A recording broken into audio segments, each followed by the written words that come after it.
Hi, and welcome to the Ask Dr. Angela podcast with everyone's favorite OBGYN, Dr. Angela Jones. Have you ever been too embarrassed or shy to ask your own doctor about your, girl parts? Well, you've come to the right place to get straight answers. Feel free to ask Dr. Angela anything women's health related. Obstetrics and gynecology? She keeps it real. Pregnancy? She's been there, done that. Menopause? She'll get you through. Young or old, Dr. Angela's got you covered, girl. Now, here's Dr. Angela. What's good, people? This is Dr. Angela, everyone's favorite OBGYN, and I would like to officially welcome you to episode 343 as we continue our menopause series. Today, we're talking all things vagina, all things bladder, all things menopause. I am beyond excited and elated to have the one and only Dr. Betsy Greenleaf. She's a complete superstar, rock star, who's right in my own freaking backyard. Who knew that she was literally on the East Coast? Frankly, used to practice in Monmouth County, which is where I currently practice. And we really could have and should have recorded this podcast in person, but we'll save that for another time. Just briefly, and I can't even really do this briefly because Dr. Betsy has done so many amazing and she's so distinguished, but just a little bit. Obviously, she's a board certified fellow of the American College of OBGYN. She is a pioneer. She's a leader in women's health. She's dedicated to empowering busy women. As you know, most women are busy, running households, leading families, working, etc. She specializes in pelvic medicine, reconstructive surgery. She is a renowned best-selling author. She's a mom. She is the first female in the U.S. I'm going to say that again, the first female in the U.S. to achieve board certification in urogynecology. And as if she didn't have enough things to do in her very limited free time, I'm sure, she is also an entrepreneurial. She's the founder of Femversity, which is a comprehensive platform that promotes holistic healing for women, and it provides a thriving community for practitioners such as myself as well. So without further ado, Dr. Betsy, let's just really just jump right into it. Menopause, bladders, vaginas, women. Oh my. Yes. Exactly. So, what's really interesting is all of a sudden, at first no one's talking about menopause, and now all of a sudden it is everywhere. Yeah. Why do you think all of a sudden it's the hottest and the latest topic? Why is this front and foremost right now? I think it's twofold. First of all, it needs to be talked about. I mean, I always joke about people not getting the menopause memo because how many patients come in, they're like, whoa, I didn't know this was going to happen. Yeah. They just thought it was going to be some hot flashes. Ha ha ha. Don't get the period anymore. And that was good. Let's call it a day. And really, there's so much more to that. So I think that's one thing, is that it needed to be talked about. And thank God we're finally talking about it. The other side of it, which I am very interested in now. So also in my spare time, I got my MBA, and I just last month finished a dual business degree in strategic management, innovation, and entrepreneurship. So I also look at this from the business standpoint, is that companies are starting to see that there's big money in menopause. Mm-hmm. Because if you think about it, let's look at the population and our lifespans. Sure. I mean, we're living into 80s, 90s, and sometimes beyond. And exactly. So when you think all right, on average, let's say people, you get your period maybe around 11, 13-ish. And then you're in that reproductive time period until 30, sometimes 30s, late 30s, sometimes 40s, on average 50. So your reproductive period is really only a small window in the larger scheme of your life. Mm-hmm. So we're going to be spending more time in menopause than we are in those reproductive years. So that's a big market. And so I think that's what drives me crazy. And that's what's motivating me now to really get out and talk about menopause, because it is a hot topic. Yes. There are some people that are out there that shouldn't be talking about it because they're not necessarily they're not necessarily trained or know the Yes. nuances, or like really you can tell that they're just trying to sell a product. Yes. And I don't want women to be taken advantage of in that way. Mhm. So I'm like, yay, we're talking about it. But I'm like, okay, I also got to watch like who's talking about it. So, Right. Right. Right. And yeah. what better person to talk about it than people that are actually in the field? But even going a step further, a lot of folks in our own field are not properly trained or adequately changed. They don't really know. I mean, it wasn't really something that folks were receiving a lot of training back in residency. I know for my own No. training, it just really wasn't something that came across the radar. So, I know. I mean, I don't even remember. I think it was kind of like mentioned in OBGYN residency. mhm, I mean, and you're like, wait, we're the ones that need to know about this. But I mean, fortunately for me, my residency was catching babies and doing pap smears. Like mhm, that's all we were doing. And so it wasn't until I got out into practice and I started seeing these patients and I was like, oh no, I don't know anything about this. And there wasn't a lot of resources back then. And we're talking like, and when I say back then, we're talking like early 2000s. We're not sure, talking sure, right, like right, right, like decades ago.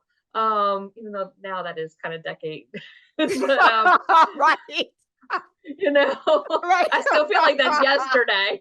right, right. We'll But say centuries ago. There we go. yeah, yeah. So, it's really been a lot of self-teaching and even like joining some of the menopause societies, hoping Hmm. like, okay, great, you'll teach me what I need to know. And even back then when I joined them, there really wasn't a lot. So I'm really happy because I think there is this big movement. We're seeing more research Hmm. on this field. We're seeing more training. And so if the practitioners are becoming more versed in this, the Hmm. patients are becoming better versed and patients are seeking this. There's, Exactly. I mean, some of the groups that are out there on Facebook of, women like suffering with these symptoms and thinking that they're the only person to ever have gone through this. Exactly. So, I mean, too, I will tell you, I had a hysterectomy when I was 41. So that was, oh God, 12-ish years ago. Um, and so I went into instant menopause and I had no clue as a gynecologist what to do. Like I remember at the time going like, oh no, hormones. I don't want to be on hormones. Hormones cause cancer. And now I'm like, wait a minute, nope, totally different story. Yeah. It's Yeah. so funny that you say that because I have like a very similar story to you. I was put into a surgical menopause because I had a hysterectomy, like some years ago. And literally about 6 months ago, I was doing great. My life is great. And one weekend, just out of the blue, I just woke up in the middle of the night and I was on fire. And I was like, what is this? And so, like, I ripped off my pajamas under the covers, covers back on, throwing them off. I'm laying all across the bed. And at one point, I walked all the way to the other side of the house and I woke my daughter up and I said, "Are you hot?" And she said, "Mom, are you serious right now? Go back to bed." And honestly, Betsy, it took me, again, board certified gynecologist, it took me about a week. One Monday, I finally woke up and I said, "Angela, how old are you?" I said, "You are in flipping. This is menopause, baby. This is exactly what's going on." But unlike you, I was like, I called my partner. I was like, "Girl, give me some estrogen." I was like, give me that. I know. I know. I think, gosh, I mean, I was in residency right when the women's health initiative came out, and Uh-huh. we all got scared of hormones. I Yes, remember it yes. was like right like my senior year of residency that came out, and we were Hmm. all terrified of hormones. And now I look back at this, and there's so many layers to that study. Hmm. I mean, Yeah. and what happened? I mean, I think if that study came out now with social media, we would all Hmm. be even more terrified because what happened, the media really picked it up and Exactly. really blasted it everywhere. And like, no, looking back at it now, the problem wasn't the hormones, it was the type of hormones that were being used in that study. And it was Yeah. those synthetic hormones Yep. that are not the same as what's naturally occurring in the body. Right. But I was like, I remember like being terrified of hormones. And that's why I was like, I'm not going on hormones. It causes cancer. And that thought pattern still exists now. Yeah, it People does. always are coming and saying that. Um, and even when I train practitioners in how to do hormone replacement, everyone's still really timid because of course first do no harm. So we don't want to Yes. do, cause any problems. But what we don't realize, and now I'm so mad at this because like I went 5 years in menopause without doing hormones. And Oh, finally girl. I got to the point where the symptoms were the brain fog, the moodiness, the not Hmm. sleeping, the hot flashes, the vaginal dryness. I mean, you name it, recurrent bladder infections, recurrent vaginal infections. Yes. I was like the poster child of all my patients. I got to the point where I was like, still didn't know about hormones, but I was like, Yeah. I don't care if it causes cancer, just give me something. Right. But now we know that it really like these. So the thing is, so I'll let the listeners know, and I'm sure you've probably talked about this before, but from it, this also wraps into business. So I'm giving you the business side of this. Is that Go for anything it. that naturally occurs in the body you can't patent? So from a pharmaceutical company standpoint, why would they spend all this money and research to develop something that was naturally occurring and they couldn't protect their intellectual property with a patent? Sure. So they were able to create like estrogen was first like recognized and synthesized in the 1930s. And then basically what they were able to do is take some of these, hormones and just tweak the molecule. Some of the Hmm. hormones were from horse urine, which is equilin, which is not the Sure. exact same as in the body. But by tweaking that hormone, and this is what the hormones we see in birth control, they're tweaked. They're like Hmm. estrogen, but with like some extra things on it. Yeah. And so now you can patent that. And so when you patent it, you protect it. And now you can sell it and you can make money, and the pharmaceutical companies are happy. Hmm. I don't think they're complete. I know a lot of people think big pharma is completely evil. I think that's just business. Like that's business, and that's how they protect their business. Now, Hmm. is that business good for women's health? No, Hmm. Yeah. because they're finding that when we're using natural hormones, they're not inflammatory like they are these, like I call them synthetic, but they're really not naturally occurring hormones because you can Hmm. synthetically create bioidentical hormones. So then like that idea gets all confused. But some of the bioidentical, I like to call them bioequivalent. They're more like Sure. what's in the body. They can be protective against cancer. They're protective against like osteoporosis. And the thing that drove me the most crazy was I went 5 years before I did hormones and finally was like, just give me it. I don't care. And then they came out a study saying that if you don't have hormones within, there's like 3 to 4 years of Yeah. menopause, you Yep. lose the brain Yes. protection on the Yes. neurons. And I was like, what? Missed that boat. Yeah. So I think, we still, need to be talking about, we can't throw all hormones into that pot and just be like, okay, they're bad. Yeah. So, I yeah. think like the biggest thing is just people need to be aware that there are options, Yes. that you don't just have to kind of suffer through this phase of your life. Like a lot of, women, that I see, they kind of fear getting older. Like it's over for me. This is like my life's in decline. And if I'm going to be completely honest with you, I, these are like the best years of my life. Like my Yes. life is getting better. Yes. It's the first time I ever bought white pants. Because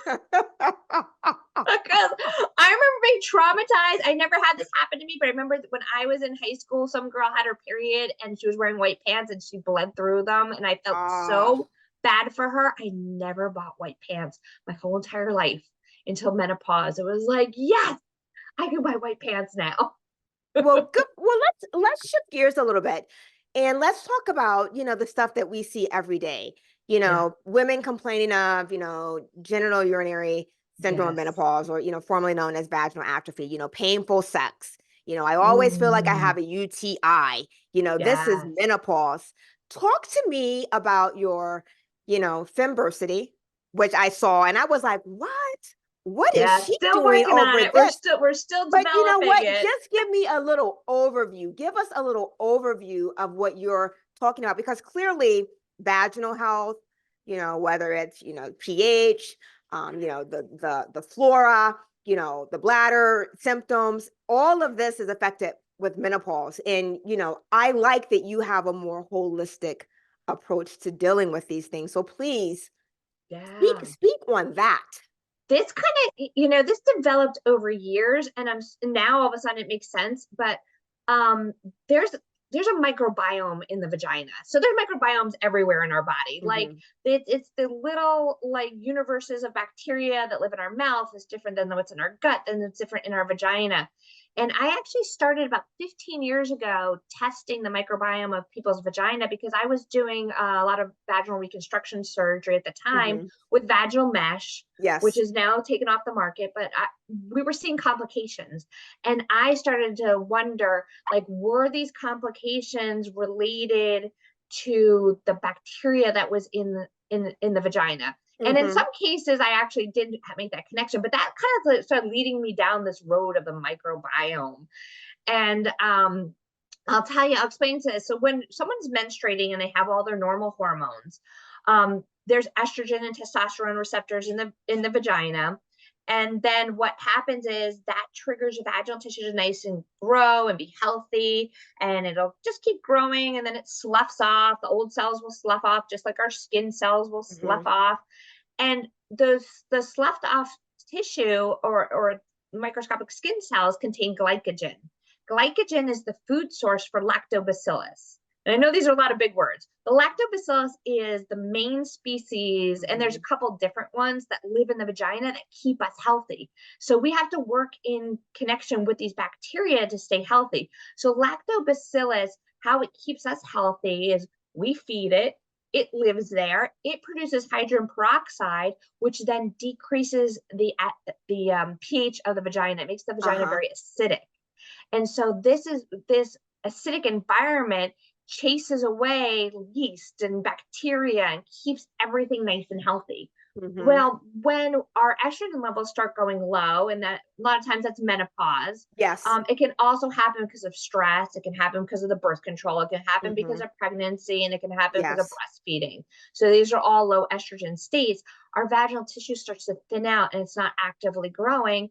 And so therefore we're not producing that glycogen, and the lactobacillus starves to death, and it goes away because now it can't keep that environment healthy. And when the pH of the balance of that vagina drops, now all of a sudden all these other bacteria start making their way in there. And so a lot of times they're coming from the gut because the rectum and the vagina are so close together. So now we get all of a sudden populations of bacteria that are either causing, might get yeast, might be one thing that we get, or we might get bacterial infections. And now the vagina is a reservoir for all these kind of like bad guys. And now, so when you're in this low estrogen state, and this is what I see all the time, especially in like the urogynecology practices, this is why women are getting recurrent vaginal infections and recurrent bladder infections. Because once again, the vagina is the reservoir, and that's so close to the urethra and the bladder. It's so easy for these bacteria to pass back and forth.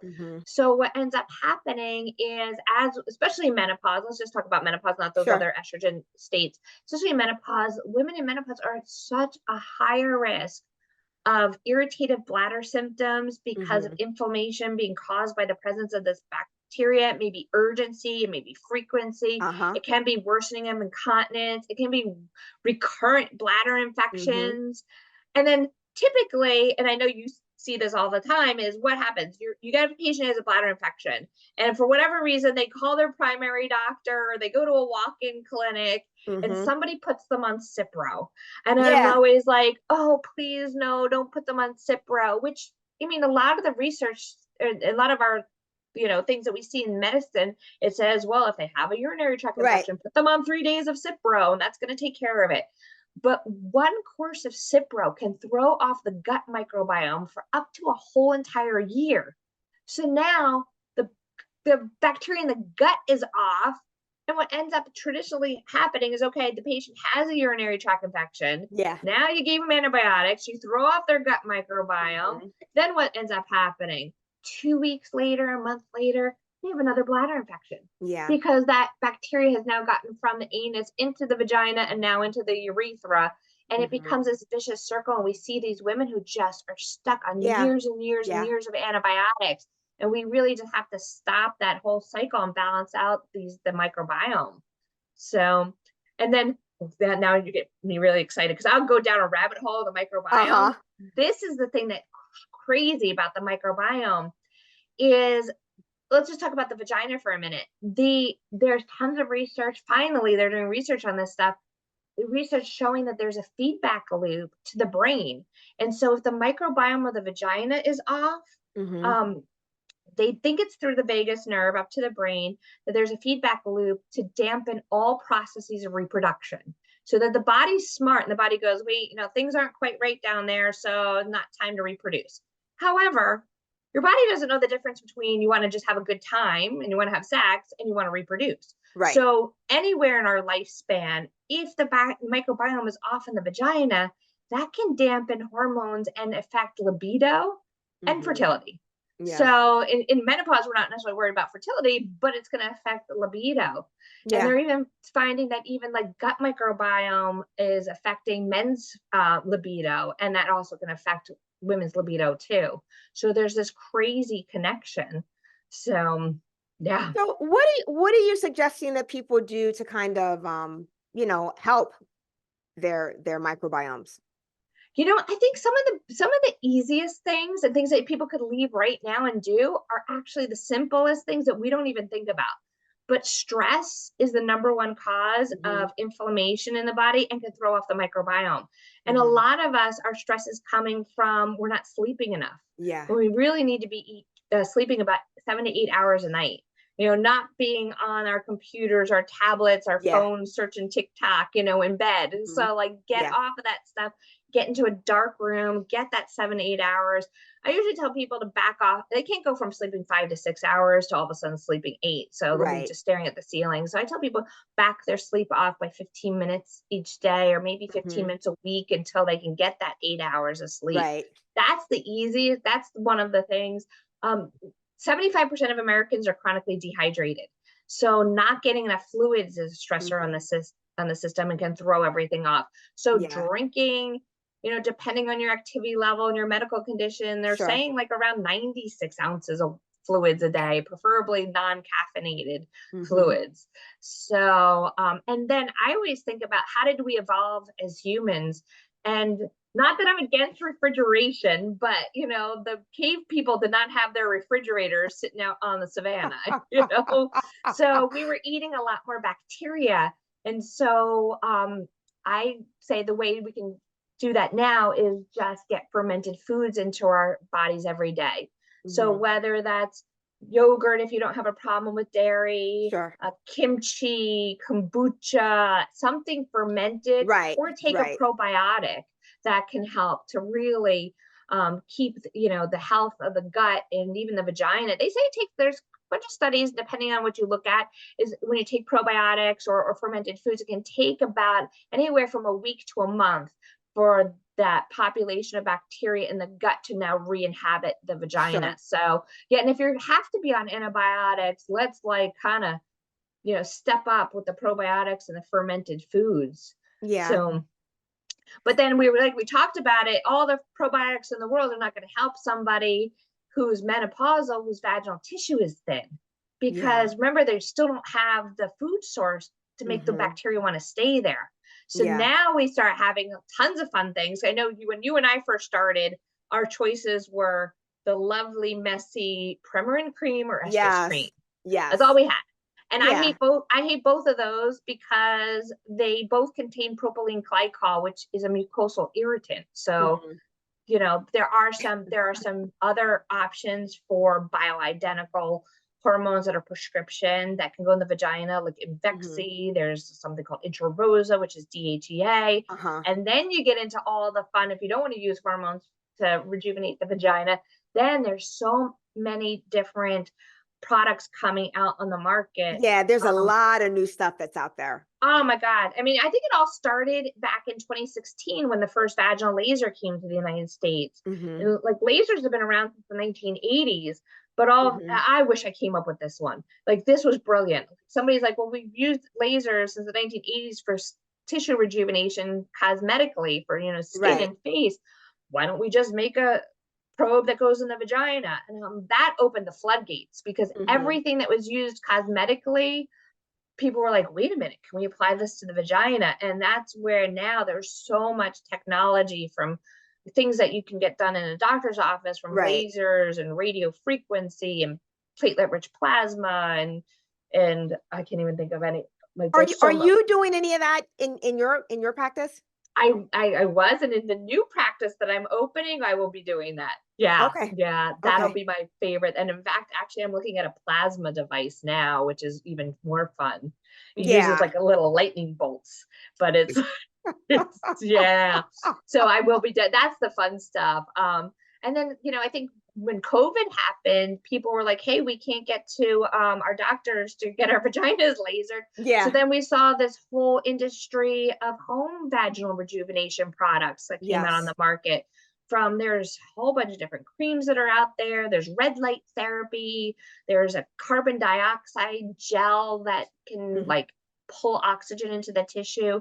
So I know for patients that are concerned about the use of hormones, or have had a history of hormone cancers, they Sure. especially don't have to suffer with vaginal dryness and pain with sexual relations anymore. Sure. So yeah. Sure. Let me ask you this. Um, kind of on the alternative scope, because what I'm finding is that a lot of women don't want traditional treatments anymore. When I say traditional, Yes. I'm speaking to just the estrogen, progesterone, the creams, the patches, whatever. A lot of women are really opting for um, a more holistic or non-hormonal approach even. What are like some of your go-tos or your favorite things that you have Yeah. found, your patients or you've seen clinically provide a lot of relief for women? Yeah. So, I got a lot of these. So, and it also kind of came out of my own need, because when I went into that surgical menopause, I was like, I Hmm. am not taking hormones. So I was like, give me everything and everything else. Hmm. So I tried a lot of the things. I found that with a lot of the herbals, they're hit or miss. Some of Uh-huh. them are great on people, some of them don't. Sure. My personal favorite was, or is, Siberian rhubarb root. What? So Talk to me Siberian. about that. So Metagenics is a vitamin company that makes it's called Estrovera. It's a Siberian rhubarb root supplement to Uh-huh. help with menopause and hot flashes in particular. It is, and a lot of these ones that are like, we're non-hormonal, and we say that are that are herbal. And a lot of people think like, well, if it's herbal and it's a supplement, then it must be safe. A lot of these still are hormones. Like, these are a lot of times plant-based Hmm. hormones. So, and will act on the hormone tissue. So if you have any concerns or have any conditions where you have hormonal concerns, you want to talk about these with your doctor.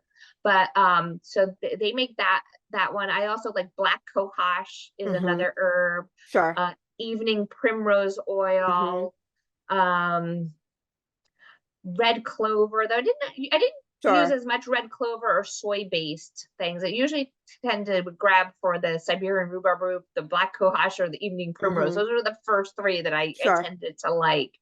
Um, even interesting enough, a lot of hormones are sold over the counter, and so people don't think of them as hormones. I remember Right. years ago there was a article in AARP about DHEA Hmm. as a supplement for energy, and next thing I know, I saw all these people coming in at DHEA, which is Hmm. sold over the counter. And DHEA is a precursor hormone to Yes. testosterone. Androgen. Yes. Yeah, and it also can be converted a little bit into estrogen, and Yeah. I do like it. I will use it in people for hormone replacement or hormone therapy, but I'm always shocked that that's like over the counter. And what I always get worried about with people that are dosing that themselves is if they have a uterus, that you still need some progesterone to protect your Yeah. uterus against um thickening of the lining or Yeah. uterine Yeah. cancer. And so Yeah. there are people Adipose who are estrogen. Sure. they're taking these things on their own, not realizing they're hormones. But a lot of the hormones, pretty much every hormone except for testosterone, you can get over the counter. But I would highly suggest people don't be doing their own hormone dosing because there's so many other things that they don't realize that us as, gynecologists Right, are looking and right. managing that we might not always talk about, but it's always like things that we're looking at. But yeah, a lot of these things are out there. Some of the creams, I mean, even the hyaluronic acid Mm-hmm. products for the vagina are Yes. pretty good. But it's similar to like putting a moisturizer on your face. It might make the tissue feel more moist, but it's not Mm-hmm. actually going to change the tissue. But that for some people, that's, comfort enough. Yeah. So And so I I know, think what I like that you're basically saying is there are a lot of options, and certainly you got to just kind of see which one is going to work the best for you. yeah, definitely, definitely. So, So talking to you is pretty fascinating, and we could go on and on and on, but I gotta ask you, and certainly people would be really kind of not happy with me if I didn't talk to you about pelvic floor maintenance, Kegels. Can you please talk about Kegels? yes, How do people do them? Do you think they work? Where does this yes. fit into pelvic floor maintenance? I was Please talk about that. I was looking to see if I had one behind me, but I don't seem to have it. I usually have it handy as a Kegel exerciser. So, one of the things with the Kegels is that the problem that we see is a lot of people aren't doing them properly. They're bearing down instead of lifting up. So your pelvic floor muscles are your keystone to your body. If your pelvic floor muscles are not strong, you're going to have problems like you can have problems in your back, you have problems in your neck, you definitely are going to have problems holding in your urine, holding in Mhm. your bowel movements, and holding in farts. And who wants to Yes. fart in front of a whole board meeting? Like you don't want to do anything embarrassing. Right. And we start losing about 8% muscle mass for every decade that we live. And we think about exercising our arms and legs, and nobody thinks about exercising the pelvic floor until they're Right. having symptoms. And not that it can't be reversed, it just, prevention is better Right. than trying to reverse something. So I always tell people like think and I have to say, like I got this idea from someone else, so I can't take credit for it, but it works really well. But think of like when you suck up a giant milkshake, like a thick milkshake, like you're sucking. Yeah. So think of a giant straw coming from out of your vagina into a giant milkshake and think about sucking up that milkshake. So the Kegels are going to be a lifting and tightening. So it's more of a lifting than a pushing down. Inevitably, I get women who are like, oh, I do my Kegels every time I pee because some rumor got out there once about like, well, you do your Kegels by stopping your flow of urine.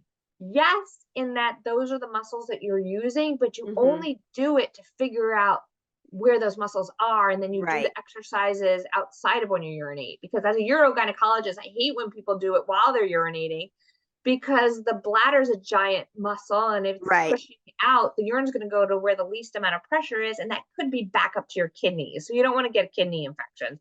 So don't do it while you're peeing. But there are so many other I'm a gadget person. I love gadgets. There are so many different gadgets that are out there when it comes to knowing if you're doing your Kegels properly. And some of them have work with apps that they make it like a game. So, and they range in price. These things aren't terrible. I've seen as low as 50 something dollars to up to $200 for these a Kegel Mhm. device. And so it usually comes with something that goes into the vagina that works either with like a handheld device um, or an app, and it basically Mhm. will track and make sure you're doing it right. Some people will there's Kegel weights, Mhm. just like you wouldn't go to the gym and kind of bench press 200 pounds right Right. away. Right. I sometimes get nervous with the weights. Like these are devices where they wear something in the vagina and you can attach weights to them. Right. Or there's the different weighted, or there's ones that are actually weighted. Like I would, get your regular Kegels under control, and then you can start adding weights if you need to. Mhm. Um, pelvic physical therapists, and you and I are lucky. There's tons of pelvic physical therapists in Yes. our county, Yes. which they weren't when I first started practicing here. So I think every person in the world, male, female, should see a pelvic physical therapist Mhm. at least once in their life to Yeah. just be shown how to do the exercises properly. Mhm. And in fact, in France, after women have babies, they go through pelvic physical therapy as part of their rehab after childbirth. Yeah. We don't do that here in the United States. And interesting enough, in France, they have the lowest rates of prolapse and incontinence in the world because of this practice. Wow. So, yeah, even like sometimes people are like, wait a minute, I don't know which muscles I'm finding. I'll tell people sit in a chair. Sit in a chair when your knees are bent, roll up a pillow, get a ball, roll up a towel, put something between your knees, and the squeezing together of the knees will also activate the pelvic floor. So, yeah. It was funny. I did a post on social media not too long ago where I was holding this one Kegel device and I was like, hey, and people like, they didn't read the post of what it was about. And I like, if I do something like that on like Instagram or TikTok, everyone's like, yay, but I do things like that on Facebook and people are like, this is disgusting. Why are you showing up on my feed? You're perverted. I'm like, it's not a vibrator. And Yeah, you're going to get blocked. And I talk about vibrators too. Like, listen, if you don't use it, you lose it. And say that again. That's like my favorite line. If you don't use it, you lose it. Lose it. And, sex can be a solo sport. Yes, I know. Exactly. And think of it as your pelvic physical therapy. Yes. Like, you don't have to do it with a partner. You're doing it for your health. Yes. And I know people don't like the M word, and I just found out, did you know May is International Masturbation Month? I just found that out last year. And it actually came out of, it was because of Jocelyn Elders, who was the Surgeon General. Surgeon General. She was fired for suggesting that masturbation should be part of the sex ed education in our country. And I'm like, do you know how many unwanted pregnancies that would save? And plus, it's great for your pelvic floor. I do realize there are some religious beliefs that don't support that, but from a purely medical standpoint, self-pleasure is self-care, and it's your pelvic physical therapy. And so we need blood flow into that tissue to keep it healthy. Yes. Yeah. So, sorry. Betsy, I get all excited about that. So first of all, I'm going to have you back on so we can like really chat. But the next time we are going to do it in person. We'll do it in person and not like this Zoom thing, which is fine, but we're not going to do the Zoom thing the next time. But this is what I want you to do. I want you to leave the listeners with 3 take-homes. And then I want you to tell everyone where we can follow you, your website, your social media, etc. Yeah. So top 3 takeaways. Biggest top 3, the one we just did, is self-pleasure, self-care. Number 1. Number 2, get more probiotics in your diet, whether that's fermented foods or taking probiotics on a daily basis. And number 3, you can't have total wellness unless you have a combination of body, mind, spirit. So do those basic lifestyle things: sleeping better, drinking better, eating better, relaxing better, so that all those things can give you that total health and wellness. Yeah. So where can we find you? Probably the easiest way, because I'm redoing a bunch of the websites. Follow me on social media. I'm Dr. Betsy Greenleaf, or Dr. B Greenleaf, or Dr. Betsy Greenleaf _. Just look up Dr. Betsy Greenleaf and you'll find me. Usually there's a bunch of funny videos associated with it. That's the best place.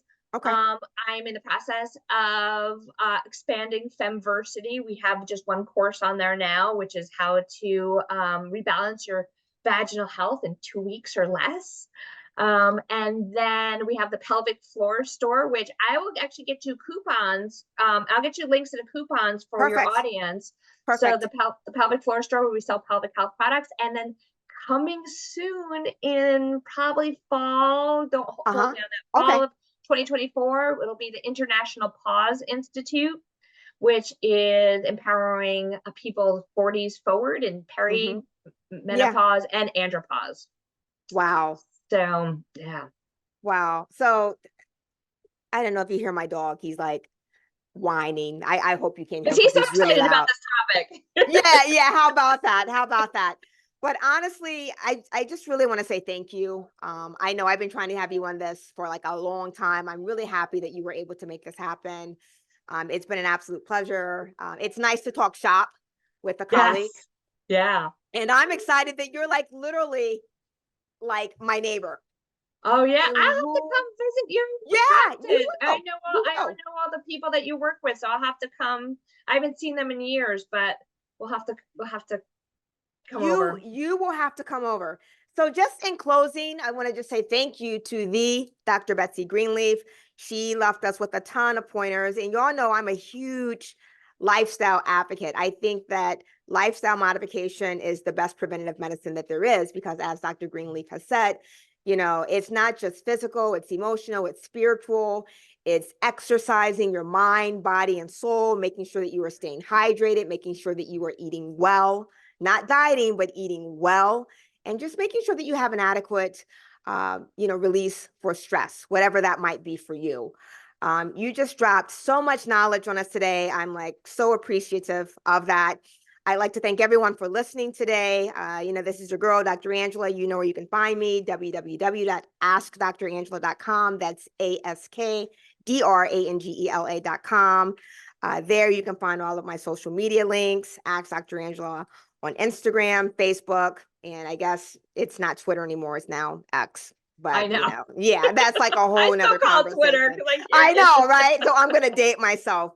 And in closing, I'm going to leave you with this quote from, I got this book. It's Congratulations, Graduate. And it has like all these, really inspirational quotes. And you know how old this is if I got this from college. So today's quote says, life is like a game of cards. The hand you are dealt is determinism. The way you play it is free will. My dad always says to me, baby, nobody can play your hand but you. So it doesn't matter what cards you were dealt.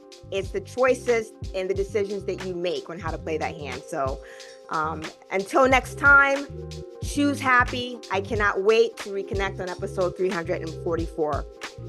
Thank you for listening to the Ask Dr. Angela podcast. For more information on women's health and the show notes for this episode, please visit Dr. Angela at www.askdrangela.com. While you're there, don't forget to leave your own message for Dr. Angela. See you soon.